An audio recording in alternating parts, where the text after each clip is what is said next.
পাকিস্তানের উত্তর পশ্চিমাঞ্চলীয় কুররামে শিয়া ও সুন্নি জনজাতির মধ্যে সংঘর্ষ হয়েছে। এতে প্রাণ হারিয়েছেন অন্তত ২০ জন, আহত হয়েছেন আরও অনেকে। বিরোধ শুরু হয়েছিল দিন ৫ আগে। আফগানিস্তান সীমান্তের কাছে কুররাম জেলায় একটি জমি নিয়ে বিরোধ থেকে এই ঝামেলার সূত্রপাত। পরে সেই বিরোধ বড় আকার নেয়। কর্তৃপক্ষ জানিয়েছে সংঘর্ষে কমপক্ষে ৭৫ জন আহত হয়েছেন।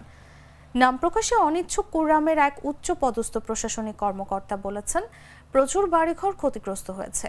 সরকার ও অন্য জনজাতিরা এই সংঘর্ষ বন্ধের চেষ্টা করেছে, কিন্তু তাতে লাভ হয়নি। চলমান সংঘর্ষে মর্টার শেলের মতো ভারী অস্ত্র ব্যবহার করা হয়েছে। খাইবার পাখতুনখোয়া প্রদেশের আইনমন্ত্রী আফতাব আলম বলেছেন, এক পক্ষ ইরানের তৈরি অস্ত্র ব্যবহার করছে বলে জানা গেছে। এটি পরে তদন্ত করা হবে।